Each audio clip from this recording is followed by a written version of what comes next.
To bring to the podium is Dione who's the president and founder of Unity Unlimited Incorporated, a nonprofit organization established in 2000 that develops educational programs and initiatives to promote unity, understanding, and community engagement.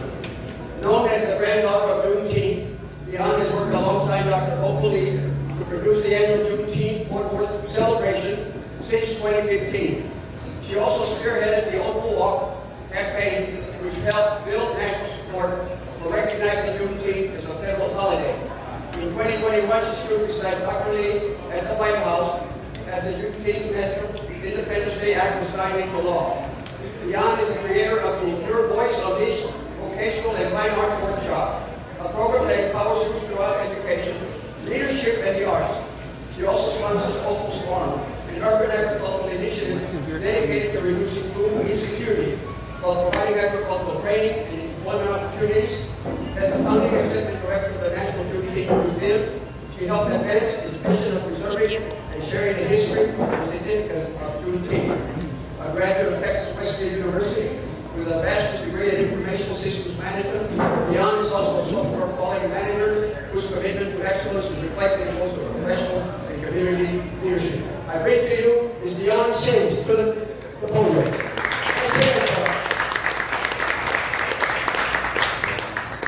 Thank you, Mr. Flores. You read that very well. Hi, I am Dione Sims, and I am the Democratic candidate for Texas 25. Now, this restaurant used to sit in 33. 33 was gerrymandered this summer, and so 25 now doesn't include this restaurant, but half a block up, 25 will start, and it goes all the way to 360, and then down into Forest Hill, Everman, and then it swings to the south and picks up Burleson and Johnson County, and then Southwest Fort Worth and Crowley and Hewlin and Old County. They did a number on redistricting. And what really is the thing we have to do right now is make people aware of the changes. Because a lot of people don't know that they are no longer in their planned or what they voted for currently or used to vote for district anymore. And it's really a awareness campaign that we have to do. So I now get to cover my high school on the water, which is Southwest High School, on that side, as well as my college alma mater, which is Texas Wesleyan down the street. So when we look at how they changed the map to protect the power, and I think that's the thing I want you guys to know is why I'm running in the first place. When I got word that gerrymandering was happening, they had sessions at UTA. They didn't even have maps in. They were just trying to test the water to see how people were going to react to the gerrymandering happening mid-decade. They finally got maps on August the 1st. And they only had one day that they were going to let the public know about the maps. Got them on August the 1st. And they only had one operation, one hearing in Austin, Texas. So we drove all the way to Austin just so that we could talk about, no, don't do it. And the one thing that I did, I sat there from 8:30 in the morning to almost 10 at night, registered to speak, and they still didn't call me to speak. But the one thing you heard both Democrats and Republicans say is don't do this. Trump demanded 5 more seats out of the Texas legislature for Congress. And Greg Abbott said yes. He called a special session instead of talking about helping the folks that had just lost babies. They didn't talk about helping those people until they got the redistricting out of the way. And that's how much they didn't care about the people, that they wanted to make sure that they got gerrymandering done. And so when I left there unable to speak, I really felt bullied, and I don't like a bully. Who likes a bully? Nobody likes a bully. But he made them do that, and they acquiesced and did it. So with that, we have to fight.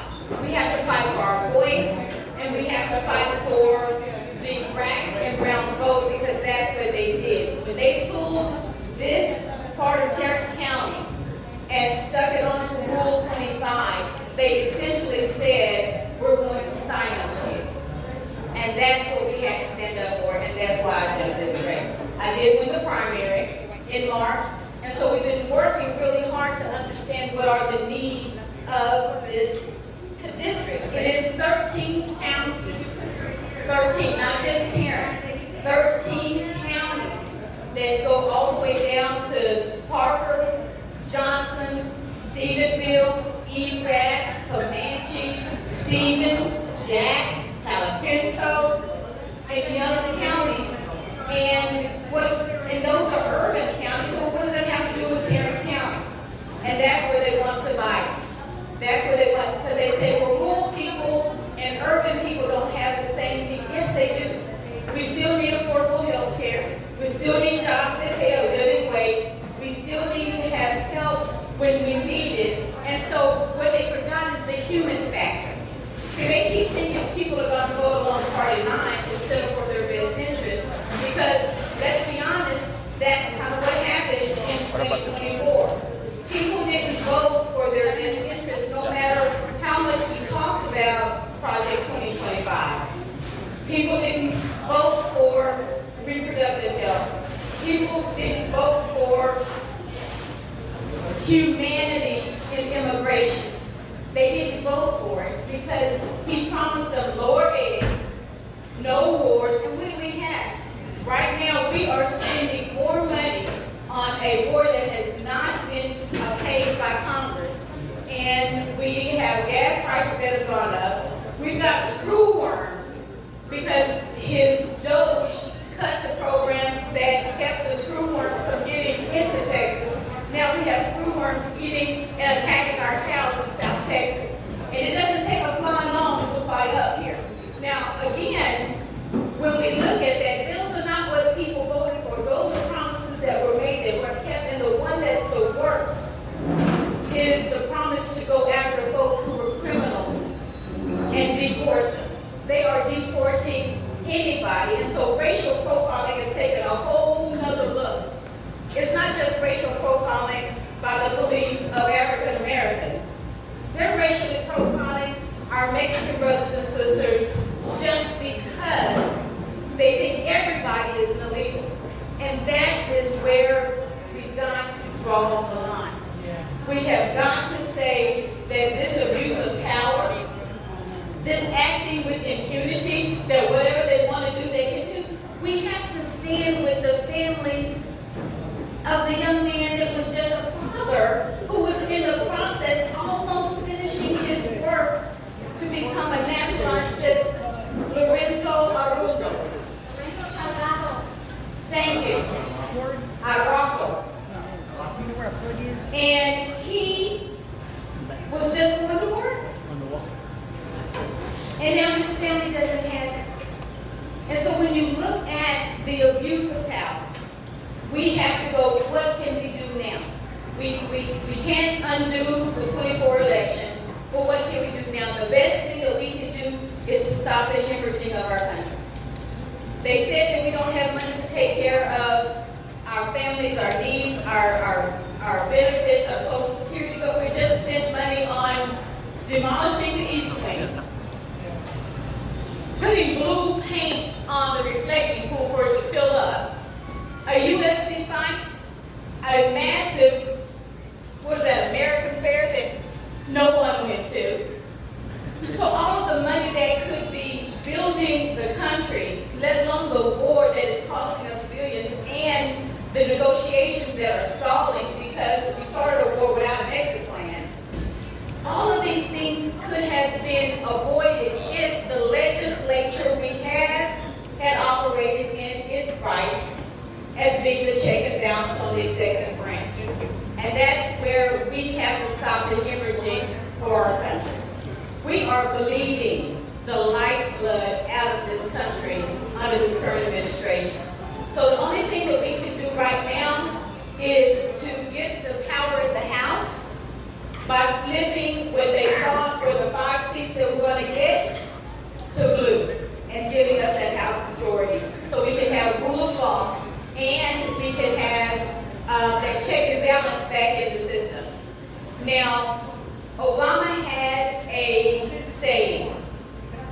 He took it from Dolores Herta. Si se puede. Yes, we can. I need a different one. And mine is the one that I'm telling people all over. It's, I forgive you. Te perdono. You say, well, what am I forgiving you for? I'm forgiving you for not voting. Because your not vote was a vote. And I'm forgiving you for voting wrong. Because when you voted for Trump, you voted for the chaos that I am now living through. You voted for the high gas, the unnice syrup war, and the screw worms that are coming to my cows. So te perdono. And I remember taking Spanish in high school, right? It was a requirement, and learning all of the conjugations of the verbs. And perdonar is to forgive. But I needed it to be personal because I'm sorry, I didn't vote for this. And people who voted wrong have caused us pain. And so when you see your family member, when you have an opportunity to talk to someone, because it's hard for people to admit they were wrong. So instead of you saying you were wrong, just say, I forgive you. I forgive you. And listen, you forgive me for what? I mean, what did I do? I don't remember talking bad to you. I don't remember, you say, well, I forgive you for not voting. I forgive you for voting wrong. I forgive you for giving the administration the permission, because that's what they took it as. They took it as permission that you guys were okay with his style of thinking, his style of living, and his attack on people. I forgive you. So what we do now is we get people to vote. And then you say, well, and for those who are unregistered, we are forgiving them for not taking their right to vote seriously. Because them not being registered to vote is still a not vote, which is still a vote for the current administration. And they took that standing to say that they were legally able to gerrymander the state based off of voter turnout. That's where we got to get them. Okay? So, can you say it with me? Te perdono? Te perdono. I can't hear you. Te perdono? Te perdono. Te perdono. I forgive you. It's proactive. It's not reactive. Because we've got to get them to understand that we have to do better, but we need them to do it. Okay? We got to get them registered. All of our young people who don't think their vote matters, it does. All of them that are just turning 18 in high school, they need to know they are automatically going to be put in the draft when they turn 18. They need to be just as concerned about voting this year in particular. And then for those who are seniors, our seniors don't believe that their voice matters either, because he's trying to take away the mail-in ballot. And so don't let great granny and grandma say, well, they won't do what they want to do anyway. No, take them and put them in the car, and they will bring the machines out to the car. Okay? So there's no excuse for our seniors to think their voice doesn't matter, or our young people to think their voice doesn't matter. But you let them know, te perdono. I forgive you for being lackadaisical, to being apathetic, to thinking your voice doesn't matter. And so that's what I need from you. So Obama has si se puede. Yes, we can, and we did. Right now, we've got to let them know, te perdono. Dione Sims, Texas 25, and you can go to DionSimsForCongress.com to donate, to volunteer, because I won't mend this without the Hispanic vote.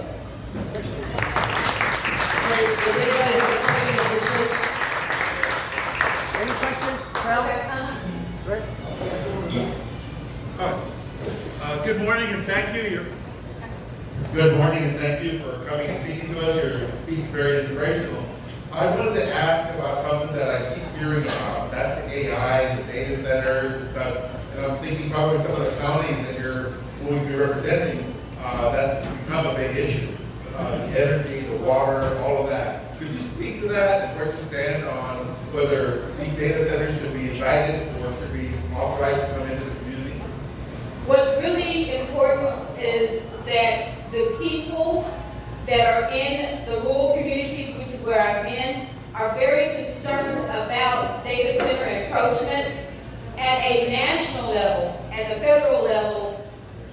There's this whole balance between states' rights and the federal government. And what we have to do is let them know, at my level, I'm working for regulation. Because a person has a right to sell their land to whoever they want to, so I can't tell them not to sell their land. That's their family heritage, that's their family farm, they can do that. But what we can do is say that if you sell it to a data center, if you sell it to be used for technology, then you need to have guardrails to protect the people. Because right now, it's using energy and water that are going to be pulling away from communities. When we had ERCOT go down during the winter, you guys remember that? Because Texas is on its own grid. And if we're putting these data centers into rural communities that have well water and aquifers, that water is going there. When there's a brownout, when ERCOT needs to have a temporary rolling brownout, do you think they're going to cut the energy to the data center? No, that's going to stay on. The people are going to take a hit. So we've got to make sure that they are required. And people hate the word regulation, but that's what it's going to take. You can't just have people running amok. And I don't think that any county, while Greg Abbott is doing his tax abatement, he's taking money out of those counties, and they're having to do more with less. So we've got to make sure that we don't get, they're making money hand over fist with the data centers. Why should they need a tax abatement? So it's going to be at my level, making sure that we put in the regulations that gear and protect the people, and then give the counties and the cities the teeth to fight them. Because where they don't have any power right now is because there's nothing for them to combat the encroachment. And that's what I would do in Congress, is to work for the regulations, to give the people the teeth to fight. My question is related to what you spoke about earlier regarding what I was doing. The power of the person like limited, so if you be willing to propose legislation to act back structure,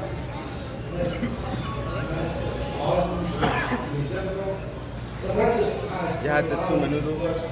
Chorizo? Menudo? No, Menudo. Did you order Menudo?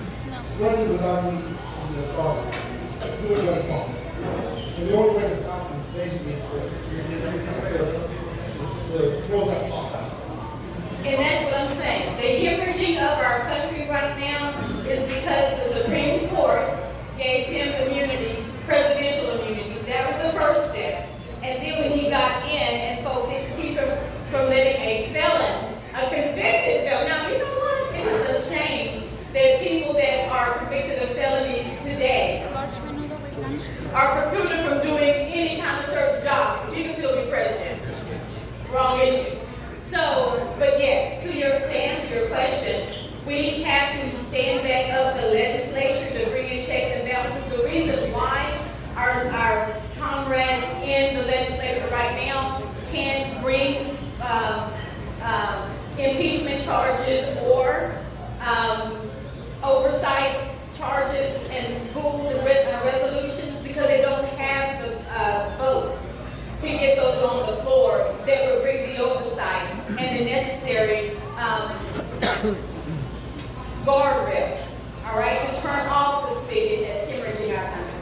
And so yes, once we get in, it is about rolling back all of the hurtful and just downright mean, because it wasn't for any reason to do it except to attack people. So defunding the programs and making them stick up to what we had as a rule of law, due process, getting all of those processes back in place and firing is what you have to do. Everybody that's on this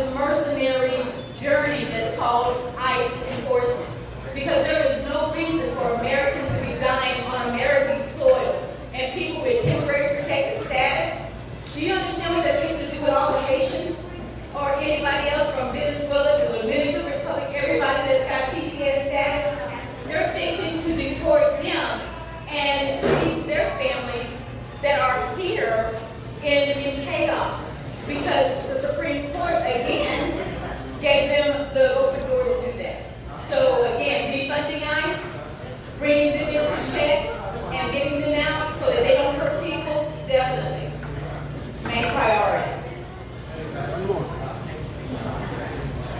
Good morning. You're talking about the Hispanic vote and talking about issues that affect our Latino and immigrant communities. So what is your campaign doing to reach out to the Latino community, especially the Spanish-speaking, residents, citizens? There's a lot of naturalized citizens.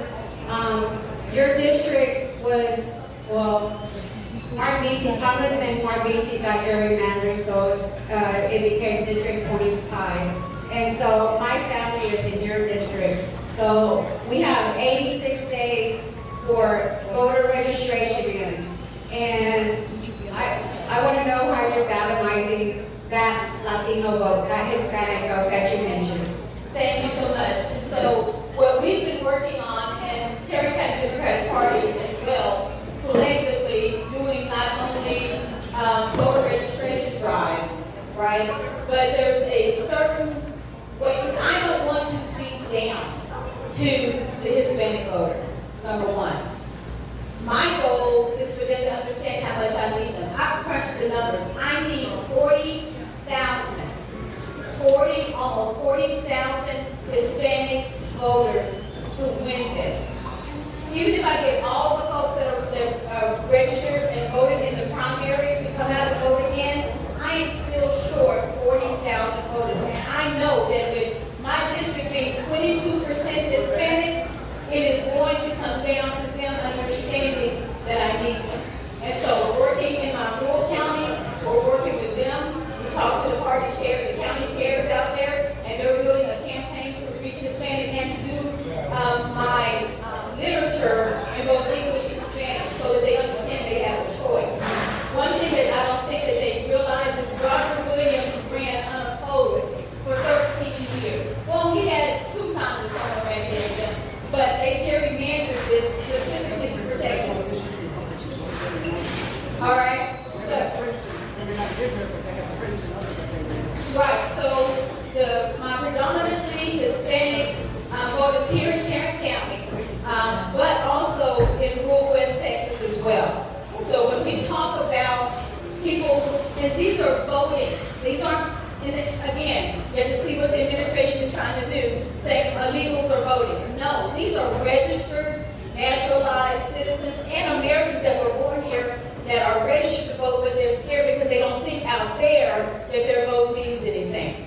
And so it's really about you relationally letting them know that there is a choice this time, but also we're working with the county chairs to print my lid in both English and Spanish so that they understand who I am. Because it is about knowing that there is at least somebody. That's the main thing.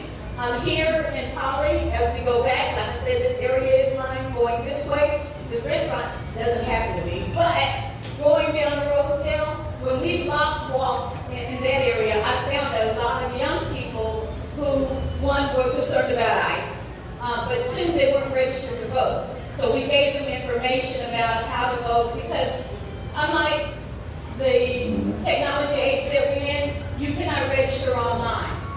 It's still very paper, still very mail-it-in situation. And so there's a lot of misinformation out there for our young people to tell them to go online. But if you go online to register, you still have to print it and mail it in. And that's where they think that they registered and they haven't. So it really is about making sure if you guys, if LULAC has voter registration opportunities, please let us know about them. And we will come and help and get volunteers to help. But I don't want people to think, well, she doesn't know Spanish, she doesn't know our voice. But I will represent because you guys will be with me and making sure that your voice and your concerns are going to Washington. Roger Williams hasn't come on this side of town ever that I know of. And even in the rural counties where he lives, they've not seen him either. So it's about making sure that your people, your friends, your brothers and sisters, aunts, uncles, tias, tios, hermanas, and hermanos understand that there is a choice. But yes, I know that I can't fill it out, but I need them to know that, you know, we need them to participate. Yeah, recently TCU lost a grant on the trio because of DEI. There are other grants that are endangered here. Would you be willing to commit to support the Pell Grant, the trio programs that are designed to help students get ready for college, and also support TCU, Texas Wesleyan, Boys and Girls Club of Fort Worth, and the other groups that are in the rural Johnson County areas and all that, and the LULAC Education Center in Dallas? Would you be willing to sign on to the trio caucus if you're elected to represent the district? Yeah, what is your name? Renato de los Santos, Ray de los Santos. Ray de los Santos. I don't have to commit to that because that's what I stand on. I went to school on a Pell Grant right here at Texas Wesleyan. So the destruction of the Department of Education, you know, and taking away all of the ways for folks to go to school and not be burdened with debt, who would not sign on to that cause? Robert Williams.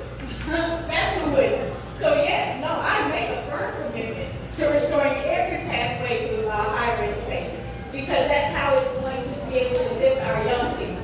But no, you give me the caucus information, I will do it today because